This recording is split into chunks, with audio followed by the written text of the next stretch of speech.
Ya, bertemu kembali di Koresponden Bernama. Kita di segmen terakhir untuk program Koresponden Bernama untuk waktu ini. Dan di segmen yang terakhir ini, kami di Koresponden Bernama akan mengupas topik berkaitan aspek-aspek penting pelan pemulihan ekonomi negara. Seperti yang semua sudah sedia maklum bahawa pada petang ini, insyaAllah pukul 3 petang nanti, satu perutusan khas oleh Perdana Menteri kita, Tan Sri Muhyiddin Yassin, mengenai pelan pemulihan ekonomi jangka pendek yang akan disiarkan secara langsung di kaca televisyen anda. Dan pastikan anda menonton Bernama TV untuk perkembangan seketika nanti.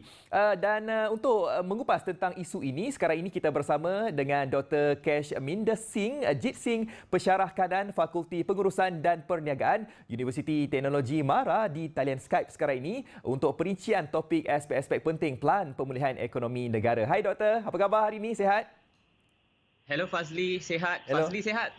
Alhamdulillah sihat saya dekat sini. Kita tahu bahawa sekarang ini semualah satu dunia ataupun kita fokuskan negara kita ini sedang dilanda pandemik COVID-19 dan dalam masa yang sama juga kita harus membuka sebenarnya beberapa sektor ekonomi untuk pembangkit ekonomi negara ini. Jadi pandangan doktor sendiri berkenaan dengan COVID-nomics ini, mungkin perinciannya doktor boleh kongsikan kepada penonton Koresponden Bernama doktor.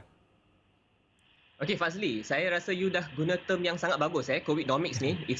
Dengan nama pun COVID-nomics ni memang dia agak complicated apa saya nak kata adalah di sini adalah saya rasa kali ni kita punya krisis ekonomi yang kita hadapi di ambang tahun 2020 ni 2020 adalah tahun yang kita tunggu-tunggu tapi tak sangka dia akan jadi rumit macam ni So dia jadi rumit sebab apa? Sebab COVID-19 ni senario dia adalah sangat rawak dan rasa benda yang paling utama adalah kita tak dapat nak jangkakan dia agak luar kawalan.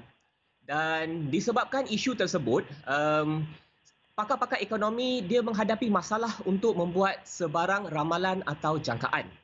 Dan kita nampak kejap lagi saya akan juga bincangkan isu ini di mana oleh kerana isu seperti berikut, kebanyakan pakar-pakar ekonomi sekarang tidak hanya fokus kepada penyelesaian jangka pendek, malahan mereka telah mengambil kira aspek jangka panjang sekali.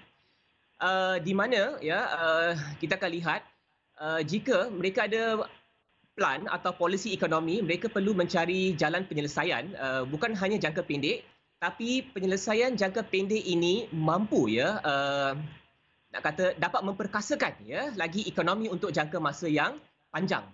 So itulah isu-isu dia sekarang Dan saya rasa mungkin Fazli pun dah tahu kalau kita nak bincang tentang kadar pertumbuhan ekonomi bagi suku tahun pertama, Fazli is sad to say kebanyakan negara mengalami kadar pertumbuhan ekonomi yang agak drastik dan kita boleh cakap dari segi negara-negara maju seperti negara Jepun, negara Jerman, Amerika Syarikat ekonomi telah merundum. Dan bagi negara-negara yang membangun seperti negara-negara ASEAN Fazli, kita nampak mereka juga telah mengalami nasib yang sama. Betul. Dan pada saya rasa penularan virus ni pandemik ni telah membawa kesan yang sangat negatif terhadap ekonomi global. So I think itulah a very big concept when you talk about COVID-nomics ni dan saya rasa pelbagai platform dah bincangkan isu ni dan dah berakui that kita akan mengalami krisis ekonomi dalam masa yang terdekat itulah Fazli dari segi COVID-nomics tu. Tapi saya hanya nak share sedikit di sini Fazli kalau katakan daripada melihat COVID ni daripada aspek negatif, saya ingin share satu pendapat saya daripada segi positif pula. Di mana COVID-19 ni telah memaksa kita untuk mempelajari sesuatu yang penting iaitu menyesuaikan diri dengan norma yang baru. Betul. Dan ini menunjukkan transformasi ini adalah COVID ni adalah sebagai pembangkit dalam membentuk strategi pemulihan ekonomi. Dan saya rasa pada masa yang sama ia akan membantu kita untuk membentuk satu model ekonomi baru yang akan jadi kalis pandemik. So itulah pandangan general saya Fazli dari segi COVID-nomics ni. Betul. Dari segi aspek kebersihan pun bagus juga sebenarnya sebab kita berada dalam norma baru walaupun mungkin COVID-19 ini telah pun berakhir tetapi kita juga tetap akan menjaga kebersihan diri kita juga kan. Itu dari segi kebersihan lah. Mungkin Doktor boleh kongsikan tentang perniagaan kecil dan sederhana ni ataupun PKP ni. Saya rasa PKP ini perniagaan kecil dan sederhana ini PKS ini antara paling terkesan akibat COVID-19 ini. Mungkin doktor ada cadangan lah bagaimana agaknya untuk kita membantu golongan-golongan mereka ini. Doktor. Okey, sebelum saya masuk topik tu Fazli just nak share kalau Fazli perasan sekarang ada untuk pada masa sekarang kebanyakan negara tengah merencanakan pakej rangsangan ekonomi mereka. Dan dua perkara utama yang mereka lihat sekarang adalah dua isu dia. Isu satu adalah pengangguran dan isu kedua adalah bagaimana untuk memastikan perniagaan-perniagaan yang sedia ada untuk meneruskan bisnes mereka. So ini adalah dua aspek utama kalau kita bercerita tentang negara seperti New Zealand atau kita bercerita tentang negara yang Japan atau Singapura or probably jiran kita Thailand. Kita boleh tengok mereka telah allocate bajet yang sangat besar untuk menyelesaikan isu ini. Dan saya rasa Fadli touch the right question sebab yang paling kita boleh cakap akan menghadapi masalah atau paling vulnerable to the situation presently is going to be the SME. Kalau kita lihat Fazli dari segi aspek atau dari segi kerajaan kerajaan dah memberi pelbagai jenis insentif. Betul. Dan saya rasa kalau dari segi SME mendapat pelbagai jenis bantuan daripada MEDAC. Dan pada pandangan saya insentif seperti ini perlu diteruskan bagi membantu SME dalam masa yang akan datang.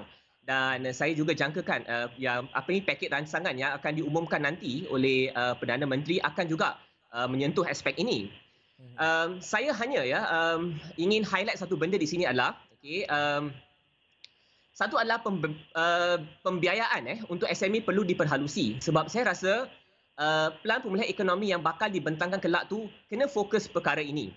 Sebab perkara ini penting kerana saya rasa kadar perbelanjaan di kalangan pengguna tidak akan meningkat dengan kadar yang cepat dan ia akan mengambil masa dan saya rasa mungkin masih yang lama lepas pasca MCO nanti. So we can see from here the SME are losing a lot of income and a lot of money here So masalah utama mereka adalah sekarang nak bayar saver premise. Ini akan jadi masalah utama mereka. So, saya rasa kerajaan perlu mengambil kira untuk membantu sektor ini dengan memberi paling kurang memberi mereka subsidi bayaran saver at least and this has to be looked into in detail. Itu adalah satu Dan pada masa yang sama kita tak boleh lupakan ada beberapa sektor perniagaan Fazli yang tidak mendapat kebenaran untuk beroperasi lagi. Seperti industri hiburan, riadah, perkahwinan, event, banyak lagi. Dan saya rasa bila industri ini mula beroperasi, mereka akan memerlukan sokongan dari kerajaan dan ini adalah penting Ini adalah satu aspek juga saya rasa kerajaan patut lihat. Dan kalau Fazli tengok aspek-aspek yang saya telah bincangkan sepanjang ini adalah kebanyakan adalah aspek-aspek jangka masa pendek. Saya rasa kerajaan juga perlu melihat dari segi aspek jangka panjang untuk membantu SME ini. Di mana kita boleh lihat adalah sekarang cita rasa atau gaya hidup pengguna dah berubah.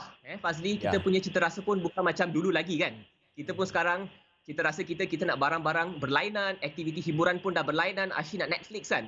So saya rasa sekarang kerajaan perlu buat apa? Kerajaan perlu memberi SME knowledge atau informasi mengenai artificial intelligence di mana SME boleh mendapat maklumat first hand daripada pengguna supaya mereka tahu apa produk-produk yang mereka perlukan So saya rasa di sini kerajaan perlu memainkan peranan yang penting dalam membantu SME mengenal pasti perubahan yang katakan tadilah yang pengguna adalah lebih sensitif dan corak perbelanjaan mereka dah berubah So saya rasa the future is about penggunaan teknologi digital dan artificial intelligence dan dengan mempergiatkan aktiviti e-dagang saya nampak aktiviti ini dia actually telah membawa hubungan di antara pengguna dan penjual lebih rapat.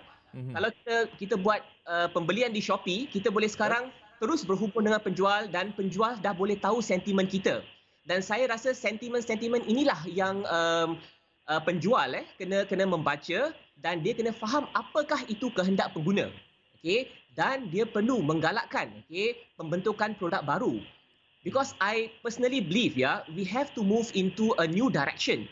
And I think it's time that now the Malaysian economy perlu move into a higher value added product. Sebab kita tak boleh dah jual benda-benda yang asas-asas ni. Kita perlukan barangan pada high end or value added products. So this is what I feel. Okay, so daripada hanya melihatkan kepada perkara-perkara seperti insentif, saya rasa penting pada jangka masa pendek ini, tapi kita perlu melihat lebih daripada situasi tersebut, di mana kita perlu memberi kemudahan dari segi itu. So saya rasa itu adalah benda yang penting. Fazli.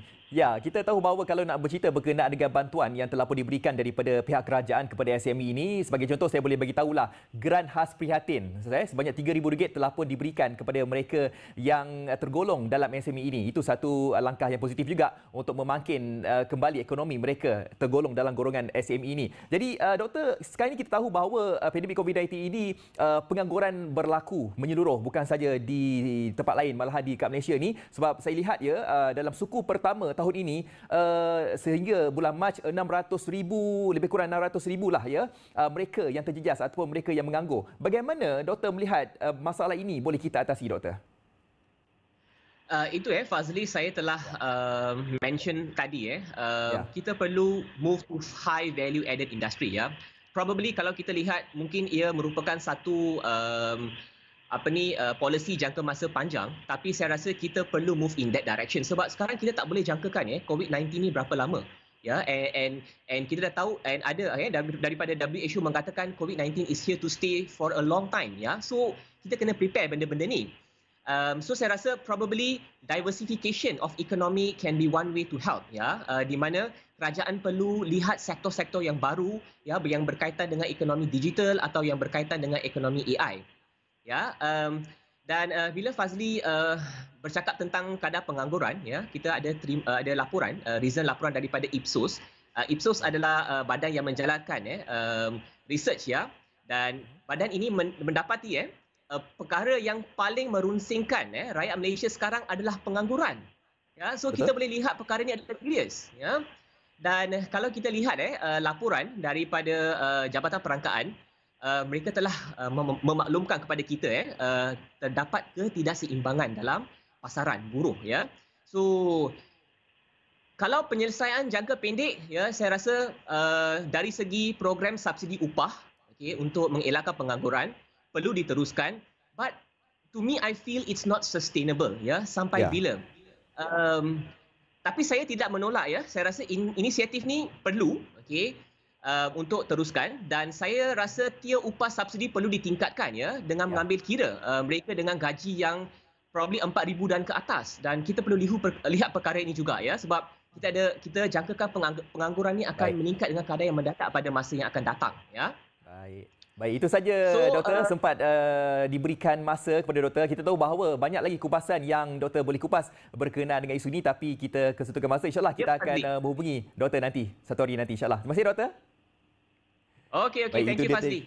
Ya, welcome. Itu dia tadi, kita telah pun bersama dengan Dr. Kashminder Singh Jit Singh,